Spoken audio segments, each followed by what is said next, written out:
खुलुमबाय नोंथांमोनखौ बयखौबो बरायबाय दिनै 11 मे 2023 बाराय जायो बिस्थिबार फैदो दिननि खौरांफोरखौ बेखेवनोसै। पाकिस्ताननि बारग' गाहाय मन्थ्रि इमरान खान बिथांखौ एरेस्ट खालामखांनायनि उनाव बे समाव पाकिस्तानाव दाङाबाजि सोमजिगासिनो दङ। अदेबानि दाङाबाजिया बांसिन जानो थांगासिनो दङ। पाकिस्ताननि रायजो राजाफोरा इमरान खान बिथांखौ एरेस्ट खालामखांनायनि उनाव आर्मि केम्प, आर्मिफोरनि अफिस आरो पुलिसफोरनि केम्प, पुलिसफोरनि अफिसफोराव थांनानै केम्पफोराव थांनानै अन्थाइ खुबैदों आरो अरजों सावदों आरो इमरान खानखौ उदां खालामनो थाखाय गोख्रों दाबि खालामना लावथि अन्थाइ लानानै आर्मिफोरनि सायाव आरो पुलिसफोरनि सायाव गाग्लोबदों। लोगोसे आर्मिफोरनि जारिमिनारि बुस्थु बा गोदो दावहा नांबोनाय जारिमिनारि मुवा बेसादफोरखौ खाम्फाफोरखौ सिलिंखार आरो थेर बेथेर खालामदों। बे समाव पाकिस्तानाव सिभिल वार जानायनि लामायाव दङ। कार्बि आंलं जिल्लानि बकाजाननि सिङाव थानाय टिंलिजान ओनसोलाव सासे गार' सुबुंखौ माखासे सिनाय मोनि दुथां सुबुंफोरा बुथारनानै गारना गालांदों। थैनाय सुबुंनि मुङा जाबाय एबा बुथारजानाय गार' सुबुंनि मुङा जाबाय रिमसान माराक। रिपर्टनि बायदिब्ला रिमसान माराकखौ दुथांफोरा गोबौआचारजों दांख्लाब सुख्लाब खालामनानै इनाय बुथारना गालांदों। उनाव गोथै सहखौ पुलिसा बोखांनानै जाथायनि सायाव नायबिजिरनाय जादों आरो जाथायाव लोब्बा थानाय दायनिगिरिफोरखौ पुलिसा नागिरगासिनो दङ। नाथाय जाथायाव लोब्बा थानाय दुथांफोरा सोरमोन, बबेनिमोन बेखौ दासिमाव मिथिनो मोनथ'नाय जायाखै। मोनसे दुखुनांथाव आरो जाफेरै जाथाय। सासे बिमाया गावनि गथ'आ थैनायनि खौरांखौ मोननानै गावबो गाबै गाबै थैदों आरो थैनाय बिमा आरो फिसाज्लाया बर' मानसिमोन। सनितपुर डिस्ट्रिक्टनि बुकुल बर' मुंनि सासे सेंग्राया चेन्नाईआव नखरनि आंखालखौ सुफुंनो थाखाय खामानि मावनो थाखाय ओंखारलांदोंमोन। नाथाय खामानि मावनो थांनायाव ना हमनो थांनायाव हरखाबै जिउ गोमादों आरो बे जाथायखौ बिमाया मिथिनाय लोगो लोगोनो दुखु दाहाखौ सहायनो हायैयाव गाबै गाबै जिउ गोमादों। फिसाज्लानि दुखुआव जिउ गोमानाय बिमानि मुङा जाबाय सम्पा बर'। मोनसे गिथाव बाथाव आरो खास्रि बिस्रि जाथाय।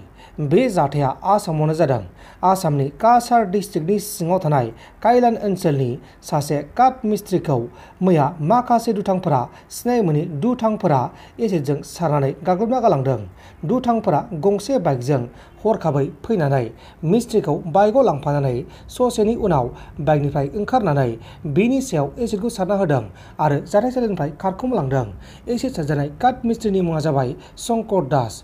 बे समाव शंकर दासखौ सिलचर मेडिकल हस्पिटालाव फाहामथायनानै जाथायाव लोब्बा थानाय दायनिगिरिफोरखौ सिलचर पुलिसा नायबिजिरगासिनो दङ।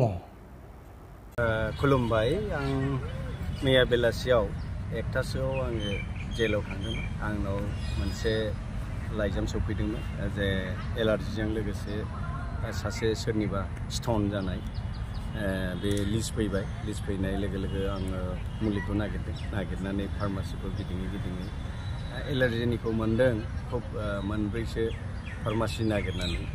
बिनि उनावहाय जि स्टननि मुलि बे मुलिखौ मोनाखै। थेवबो मैया जिहेतु थांनाय जाबाय, बे थांनायाव आं बेखौ लानानै थांदों। लानानै थांनानै आङो साथाम आंजों नुजाफैदों आरो सिङाव हाबनानै रायज्लायनो खाबु होदों। जेल सिङाव हाबनानै साथाम, जेरैहाय बेरेमा आरो अमल राभा आरो सासे राहुल होननाय, बे साथामा आंजों नुजाथिनानै रायज्लायफैदों। रायज्लायनानै गोबांनि कन्डिसनखौ बिथांमोनहा बुंबावदों जे खुब माने इसिबां माने माबा नङा, मोजां नङा, गासिनिबो गोसोआ दासिमबो माने खुब दुखुजों दङ। किसुमाना थाखा फैसानि खेथ्रआव बुंदों जे बहुद न'खरनि माबायानो गरिब, रावबो नायफैया, बेफोरबायदि खोथा मैयाबो ओंखारदों। आरो लोमजानायनि जि असिला लानानै आं जे थांदों, बे थांनायाव माखासे बिथोरिया खोथाखौबो रायज्लायनाय जादों जे बिसोरनि जिबादि उदां जानो लुबैनाय बा दाबो जे जोंखौ हगाराखै, सुक्ति जाबाय होनदों, पिस एकर्ड जाबाय होनदों, जों बिदिनो थानांबाय थानोसै नामा, बेबायदि कुइसनखौ साथामबो गले गले सोंबावदों आंनाव। आं बुंदों बेथ' मोनसे राजनितिकनि खोथा जाहैबाय। राजनितिकआव जि सन्धि एबा गोरोबथा होननानै बुंदों, बे गोरोबथाया मा रोखोमनि जादों बेखौ जोङो हमस्लाबनो हाला। बेयाव पलिटिकेलनि राव एबा राजखान्थियारि माखासे गेलेनाय थाबाय। नोंथांमोन दासिमनि माखासे खौरांफोरा बेखिनिनोमोन। बेखिनिसिम नायनायनि थाखाय नोंथांमोननिसिम रोजा रोजा साबायखर। गोजोन्थों। एसेनोसै। जै बर' हारिनि।